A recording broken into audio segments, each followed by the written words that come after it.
ಮಾಜಿ ಸಂಸದ ಪ್ರತಾಪ್ ಸಿಂಹ ಅವರ ಪಕ್ಷದಿಂದ ಉಚ್ಚಾರಣೆ ಮಾಡಿ ಅಂತ ಹೇಳ್ತಾ ಇದ್ದಾರೆ. ಇವರಿಗೆ ಟಿಕೆಟ್ ತಪ್ಪದ ಮೇಲೆ ಇವರಿಗೆ ಒಂದು ರೀತಿ ಬುದ್ಧಿ ಭ್ರಮಣೆ ಆಗ್ಬಿಟ್ಟಿದೆ. ಮಾಜಿ ಸಂಸದ ಪ್ರತಾಪ್ ಸಿಂಹ ಅವರನ್ನ ಪಕ್ಷದಿಂದ ಉಚ್ಚಾಟನೆ ಮಾಡಿ ಅಂತೇಳಿ ಸ್ವತಃ ಸ್ವಪಕ್ಷದವರೇ ಈಗಾಗಲೇ ಮೈಸೂರಿನ ನಗರಾಧ್ಯಕ್ಷ ಹಾಗೂ ಜಿಲ್ಲಾಧ್ಯಕ್ಷರಿಗೆ ಪತ್ರ ಕೂಡ ಬರೆದಿದ್ದಾರೆ. ಪಕ್ಷ ವಿರೋಧ ಚಟುವಟಿಕೆ ಮಾಡ್ತಾ ಇದ್ದಾರೆ ಅಂತೇಳಿ ಆರೋಪ ಕೂಡ ಮಾಡ್ತಾ ಇದ್ದಾರೆ. ಇನ್ನು ಈ ಬಗ್ಗೆ ಮಾತಾಡಲಿಕ್ಕೆ ಆರೋಪ ಮಾಡಿರುವಂತಹ ಬಿಜೆಪಿ ಮುಖಂಡ ಹಾಗೂ ಹಿಂದೂ ಪರ ಕಾರ್ಯಕರ್ತ ಹಾಗೂ ಮುಖಂಡರಾಗಿರುವಂತಹ ಮೈಕಾ ಪ್ರೇಮ್ ಕುಮಾರ್ ಅವರನ್ನು ಮಾತಾಡಿಸ್ತೇನೆ. ಸರ್, ಏನು ವಿಚಾರಕ್ಕೋಸ್ಕರ ಮಾಜಿ ಸಂಸದ ಪ್ರತಾಪ್ ಸಿಂಹ ಅವರ ಪಕ್ಷದಿಂದ ಉಚ್ಚಾರಣೆ ಮಾಡಿ ಅಂತ ಹೇಳ್ತಾ ಇದ್ದಾರೆ? ನೋಡಿ, ಕಳೆದ ಸಂಸತ್ ಚುನಾವಣೆ ಆದ ನಂತರ ಇವರಿಗೆ ಟಿಕೆಟ್ ತಪ್ಪದ ಮೇಲೆ ಇವರಿಗೆ ಒಂದು ರೀತಿ ಬುದ್ಧಿ ಭ್ರಮಣೆ ಆಗಿಬಿಟ್ಟಿದೆ. ಬುದ್ಧಿ ಭ್ರಮಣೆ ಆಗಿದೆ. ಇವರಿಗೆ ಪಂಚೇಂದ್ರಿಯಗಳು ಸರಿಯಾಗಿ ಕೆಲಸ ಮಾಡ್ತಾಯಿಲ್ಲ. ಅದರಿಂದ ಏನಾಗ್ತಾಯಿದೆ, ಪ್ರತಿಯೊಂದು ಹಂತದಲ್ಲೂ ಕೂಡ ರಾಷ್ಟ್ರೀಯ ಅಧ್ಯಕ್ಷರನ್ನು ಅಥವಾ ರಾಷ್ಟ್ರೀಯ ನಾಯಕರುಗಳನ್ನು ಅಪಮಾನ ಮಾಡುವಂಥದ್ದು, ಪಾರ್ಟಿನ ಮುಜುಗರಕ್ಕೆ ತರುವಂಥ ಕೆಲಸವನ್ನು ಇವರು ಒಂದು ರೀತಿ ಇಂಡೈರೆಕ್ಟಾಗಿ ಮಾಡ್ತಾಯಿದ್ದಾರೆ. ಇವ್ರು ಅಂದ್ಕೊಂಡ್ಬಿಟ್ಟಿದ್ದಾರೆ ಯಾರಿಗೂ ಗೊತ್ತಾಗ್ತಾ ಇಲ್ಲ ಅಂತೇಳಿ. ಈ ಬೆಕ್ಕು ಕಣ್ಮುಚ್ಕೊಂಡು ಹಾಲು ಕುಡಿದ್ರೆ ಯಾರಿಗೂ ಗೊತ್ತಾಗೋದಿಲ್ಲ ಅಂತ ಅಂದ್ಕೊಂಡ್ಬಿಟ್ಟಿದ್ದಾರೆ. ಆದರೆ ಸಾಮಾನ್ಯ ಕಾರ್ಯಕರ್ತರಿಗೂ ಅರ್ಥ ಆಗ್ತಾಯಿದೆ, ಅಂಥದ್ರಲ್ಲಿ ನನಗೂ ಕೂಡ ಅರ್ಥ ಆಗ್ತಾಯಿದೆ. ನಮಗೆ ಬೇಜಾರಾಗ್ತಾ ಇರೋವಂಥದ್ದು ಏನು ಅಂದರೆ, ನಮ್ಮ ಇಷ್ಟು ದೊಡ್ಡ ರಾಷ್ಟ್ರೀಯ ಪಾರ್ಟಿಯನ್ನು, ಶಿಸ್ತಿನ ಪಾರ್ಟಿಯನ್ನು ಈ ಮನುಷ್ಯ ರಾತ್ರೋರಾತ್ರಿ ಬಂದು MP ಆಗಿ 10 ವರ್ಷ ಅಧಿಕಾರನ ಅನುಭವಿಸಿ ಈಗ ಮುಜುಗರಿಗೆ ಈಡು ಮಾಡ್ತಾ ಇರೋವಂಥ ನಿಜಕ್ಕೂ ಕೂಡ ಇದು ಪಕ್ಷದ್ರೋಹದ ಕೆಲಸನೇ ಇದು ಮಾಡ್ತಾ ಇರೋವಂಥದ್ದು. ಈ ಬಾರಿ ಸಂಸತ್ ಚುನಾವಣೆಯಲ್ಲಿ ಅವ್ರಿಗೆ ಟಿಕೆಟನ್ನು ಕೊಟ್ಟಿಲ್ಲ. ಟಿಕೆಟ್ ಕೊಟ್ಟಿಲ್ಲ ಅಂತ ಹೇಳಿದ್ರೆ ಅದು ರಾಷ್ಟ್ರೀಯ ಮಟ್ಟದಲ್ಲಿ ತೀರ್ಮಾನ ಆಗಿದೆ ಇವ್ರು ಕೊಡಬಾರ್ದು ಅಂತ. ಯಾಕೆ ಕೊಡಬಾರ್ದು ಅಂತೇಳಿ ಹೇಳಿದ್ರು, ಭಯೋತ್ಪಾದಕರು ಹೊಗೆ ಬಾಂಬನ್ನ ಸಂಸತ್ ನಡೀತಾ ಇರ್ಬೇಕಾದ್ರೆ ತೊಗೊಂಬಂದು ಬಾಂಬನ್ನು ಹಾಕ್ದಂಥವ್ರಿಗೆ ನೀನು ಪಾಸ್ ಕೊಟ್ಟಂಥ ಮನುಷ್ಯ, ನಿನಗೆ ಎಲ್ಲಿ ಟಿಕೆಟ್ ಕೊಡಬೇಕು? ಪ್ರತಿಯೊಂದು ಹಂತದಲ್ಲೂ ಕೂಡ ನೀನೇ ಸ್ವಯಂಭೂ ಥರ ಮಾತಾಡ್ತಾ ಇದ್ದಲ್ಲ. ಸೊ ಕೊಟ್ಟಿಲ್ಲ, ನಿನಗೆ ಕೊಟ್ಟಿಲ್ಲ ಅಂತೇಳಿ ಹೇಳಿದ್ರೆ ಪಕ್ಷದ ತೀರ್ಮಾನಕ್ಕೆ ನಾವು ಭದ್ರಾಗಿರಬೇಕು. ನಾವು ಬಾಯಿ ಮುಚ್ಕೊಂಡು ಕೂತ್ಕೊಳ್ಬೇಕು ನಾವು. ಅದು ನಮ್ಮ ಈಗ ಮೈಸೂರಿನ ರಾಜವಂಶಸ್ಥರಾದಂಥ ಯದುವೀರ್ ಅವರಿಗೆ ಟಿಕೆಟನ್ನು ಕೊಟ್ಟಿದ್ದಾರೆ. ಮೈಸೂರು ಮತ್ತು ಕೊಡಗು ಜನ ಅವರನ್ನು ಗೆಲ್ಲಿಸಿದ್ದಾರೆ. ಸೊ ಇಂಥ ಗೆಲ್ಲಿಸಿದಂಥ ಸಂದರ್ಭದಲ್ಲಿ ಅವ್ರಿಗೆ ಪೂರಕವಾಗಿ ಕೆಲಸ ಮಾಡ್ಕೊಂಡು ಬರಬೇಕು ಹೊರತು ಅವ್ರಿಗೆ ವಿರೋಧಾಭಾಸವಂಥ ಹೇಳಿಕೆಗಳನ್ನು ಕೊಡುವಂಥದ್ದು. ಇವತ್ತಿಗೂ ಕೂಡ ಕೇಂದ್ರದ ಮಂತ್ರಿಗಳನ್ನ ಯಾವುದೋ ಬೇರೆ ಕೆಲಸಕ್ಕೆ ಹೋದಾಗ ಅಲ್ಲಿ ಹೋಗೋದು, ಒಂದು ಮೆಮೊರಂಡಮ್ ತೊಗೊಳ್ಳೋದು, ಒಂದು ಮಾಜಿ ಅನ್ನೋ ಅಧ್ಯಕ್ಷದಿಂದ ಅಥವಾ ಸಂಸದ ಅನ್ನೋವಂಥ ಲೆಟ್ರಡನ್ನು ಕೊಟ್ಬಿಟ್ಟು 240 ಕೋಟಿ ತಂದೆ 340 ಕೋಟಿ ಕೊಟ್ಟೆ ಅಂತೇಳಿ ಹೇಳಿದ್ರೆ ಅದೇನು ಬೀಡಿ ಅಂಗಡಿನ? ಅದು ಕೇಂದ್ರ ಸರ್ಕಾರ ಅಂದರೆ ಬೀಡಿ ಅಂಗಡಿ ಅಂದ್ಕೊಂಡ್ಬಿಟ್ಟಿದ್ದಾನೆ ಮನುಷ್ಯ. 50 ಕೋಟಿ 100 ಕೋಟಿ ಕೊಡೋದಕ್ಕೆ ಹೋಗ್ಲಿ. ನಿನ್ನ ಡೆಸಿಗ್ನೇಷನ್ ಏನಿದೆ? ಈಗ ಏನು ಡೆಸಿಗ್ನೇಷನ್ ಇದೆ? ಇಲ್ಲೊಬ್ಬರು ಸಂಸದರು ಇದ್ದಾರಲ್ವ, ನಮ್ಮದೇ ಪಾರ್ಟಿ ಸಂಸದರು ಇದ್ದಾರಲ್ಲ, ಕೆಲಸ ಮಾಡೋಕ್ಕೆ ಅನುವು ಮಾಡಿಕೊಡು. ನೀನು ಯಾರು ಮಧ್ಯ ಹೋಗೋದಕ್ಕೆ? ಇದೇ ರೀತಿ ನೀನು ಗೆದ್ದಿದ್ದಾಗ ಮಾಜಿ ಸಂಸದರು ಬಂದು ಅಡ್ಗಾಲ ಹಾಕಿದ್ದಿದ್ರು. ಅವ್ರು ಬರೀ ಕೆಲಸ ಮಾಡಿದ್ದನ್ನು ಹೇಳ್ಕೊಂಡಿದ್ದಕ್ಕೆ ನೀನು ಇಷ್ಟು ಶಂಕ ಹೊಡ್ಕೊಂಡಿದ್ಯಾ ನೀನು? ಮಾಜಿ ಸಂಸದರು ನಾನೇನೋ ಇಂಥದ್ದೊಂದು ತಂದೆ 10 ರೂಪಾಯಿಂದು ಅಂದ ತಕ್ಷಣ ಇದೇ ಮನುಷ್ಯ ಪತ್ರಿಕಾಗೋಷ್ಠಿ ಮಾಡಿ ಉದ್ದುದ್ದ ಭಾಷಣ ಬಿಗಿದಿದ್ದಾಯ್ತದು. ಸೊ ಈ ಎಲ್ಲ ವಿಚಾರಗಳಿಂದ ಒಂದು ಹಾಲಿ ಸಂಸದರಿಗೆ ಮುಜುಗರಕ್ಕೀಡು ಮಾಡ್ತಾ ಇದ್ದಾರೆ. ಆಮೇಲೆ ಕಾರ್ಯಕರ್ತರಿಗೆ, ಸಾರ್ವಜನಿಕರು ಕೇಳ್ತಾ ಇರೋ ಪ್ರಶ್ನೆಗಳಿಗೆ ಉತ್ತರಗಳು ಕೊಡೋಕ್ಕಾಗ್ತಾಯಿಲ್ಲ.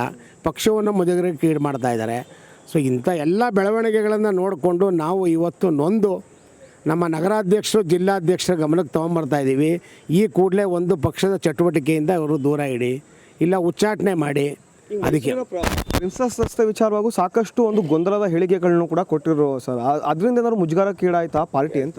ನೋಡಿ, ಪ್ರತಾಪ್ ಸಿಂಹ ಅವರು ಬೆತ್ತಲೆ ಜಗತ್ತು ಅನ್ನೋ ಅಂತ ಒಂದು ಅಂಕಣವನ್ನು ಬರೀತಾಯಿದ್ರು. ಆ ಅಂಕಣದಿಂದ ಅವರು ಎಲ್ಲ ಕಡೆ ಪ್ರಸಿದ್ಧರಾಗಿದ್ದರು. ಅದರಿಂದ ನಮ್ಮ ರಾಷ್ಟ್ರೀಯ ಅಧ್ಯಕ್ಷರು 10 ವರ್ಷದ ಹಿಂದೆ ಅವರನ್ನು BJP ಸಂಸದರನ್ನಾಗಿ ಮಾಡೋಕ್ಕೋಸ್ಕರ ಇಲ್ಲಿ ಟಿಕೆಟ್ ಕೊಟ್ಟರು.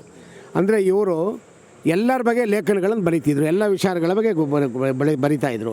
ಪತ್ರಕರ್ತರು, ಉತ್ತಮವಾದ ಪತ್ರಕರ್ತರು ಮತ್ತು ಇನ್ವೆಸ್ಟಿಗೇಷನ್ ಪತ್ರಕರ್ತರು ಎಲ್ಲ ಇದು ನೋಡ್ತಾ ಓದ್ತಾರೆ ಅನ್ನೋಂಥ ಭಾಳ ಬುದ್ಧಿವಂತರು ಅನ್ನೋಂಥ ಸರ್ಟಿಫಿಕೇಟ್ಗಳನ್ನ ತೊಗೊಂಡ್ಬಿಟ್ಟಿದ್ರು. ಇಂಥದ್ದೆಲ್ಲ ತೊಗೊಂಡ್ಮೇಲೆ ಒಂದು ಐತಿಹಾಸಿಕವಾದಂಥ ರಸ್ತೆ ಪ್ರಿನ್ಸಸ್ ರೋಡ್ ಅಂತೇಳಿ ಇದೆ. ಆ ರೋಡಿನ ಇತಿಹಾಸನೇ ತಿಳ್ಕೊಳ್ಳದೆ ನೀನು ಕಾಂಗ್ರೆಸ್ಸಲ್ಲಿ ಒಂದು ಖರ್ಚಿಪ್ ಹಾಕಿ ಕಾಂಗ್ರೆಸ್ಸಲ್ಲಿ ಮುಂದಿನ ಟಿಕೆಟ್ ತೊಗೊಂಡು ಚಾಮರಾಜ ಕ್ಷೇತ್ರದಿಂದ ಎಲೆಕ್ಷನ್ ನಿಂತ್ಕೋಬೇಕು ಅನ್ನೋ ಅಪಾಪಿ ಒಳಗೆ ನೀನು ಮುಖ್ಯಮಂತ್ರಿಗಳಿಗೆ ಬಕೆಟ್ ಹಿಡಿಯೋಕ್ಕೋಸ್ಕರ ಆ ರಸ್ತೆನ ತೆಗೆದುಬಿಡಿ, ಅಲ್ಲಿಗೆ ಸಿದ್ದರಾಮಯ್ಯ ಆರೋಗ್ಯ ಪಥ ಅಂತ ಹೆಸರಿಡಿ ಅಂತೇಳಿ ಹೇಳ್ಬಿಟ್ರೆ, ಸಿದ್ದರಾಮಯ್ಯನವ್ರ ಹೆಸರು ಮಾಡ್ಕೋದಕ್ಕೆ ಯಾರ್ದು ವಿರೋಧ ಏನಿರಲಿಲ್ಲ. ಆದರೆ ಆ ರಸ್ತೆಗೆ ಬೇಡ ಅಂತೇಳಿ ಎಲ್ಲರದು ಇತ್ತಲ್ಲ. BJP ಆದಿಯಾಗಿ ಎಲ್ಲೋ ಅದೇ ತಾನೇ ಹೇಳ್ತಾ ಇದ್ದಿದ್ದು. ನೀನು ಪಕ್ಷದ ವಿರೋಧವಾಗಿ ಹೇಳಿಕೆಯನ್ನು ಕೊಟ್ಬಿಟ್ಟೆ. ಪಕ್ಷದ ವಿರೋಧವಾಗಿ ಹೇಳಿಕೆಯನ್ನು ಕೊಡ್ತೀಯ ನೀನು? ಮೈಸೂರಿನ ಇತಿಹಾಸ ತಿಳ್ಕೊಬೇಕು ತಾನೆ. ಇತಿಹಾಸನೇ ತಿಳ್ಕೊಂಡ್ರೆ ಮಾತಾಡ್ಬಿಟ್ರೆ, ಇಷ್ಟು ದೊಡ್ಡ ಅಪಾರವಾದಂಥ ಜ್ಞಾನ ಇರೋವಂಥ ಮನುಷ್ಯ ನೀನು, ಇತಿಹಾಸ ತಿಳ್ಕೊ ಫಸ್ಟು. ಆಮೇಲೆ ಇದೆಲ್ಲ ಆದಮೇಲೆ ಏನು ಜ್ಞಾನೋದಯ ಆಗಲಿಲ್ಲ. ಅದು ಸಾರ್ವಜನಿಕರು ಕಂಡು ಜಾಗದಲ್ಲಿ ಈ ಮನುಷ್ಯನ ಉಗುಳೋದಕ್ಕೆ ಶುರು ಮಾಡಿದ್ರು. ಆಗ ಎಚ್ಚೆತ್ಕೊಂಡು ನಾವು ಹೇಳಲಿಲ್ಲ, ಮೀಡಿಯಾದವ್ರು ಹೇಳಿದ್ದು, ಅದರಿಂದ ನಾನು ಹೇಳ್ಬಿಟ್ಟೆ ಅಂತೇಳಿ. ಮೀಡಿಯಾದವ್ರು ಹೇಳ್ತಾರೆ, ನೀನು ಹೆಂಗೆ ಅದು ಮೀಡಿಯಾದವ್ರು ಕೇಳಿದಾಗ ಉತ್ತರ ಸರಿಯಾಗಿ ತಾನೇ ಕೊಡಬೇಕು. ನಾನೆಲ್ಲ ತಿಳ್ಕೊಂಡು ಹೇಳ್ತೀನಿ ಅಂತ ತಾನೇ ಹೇಳಬೇಕು.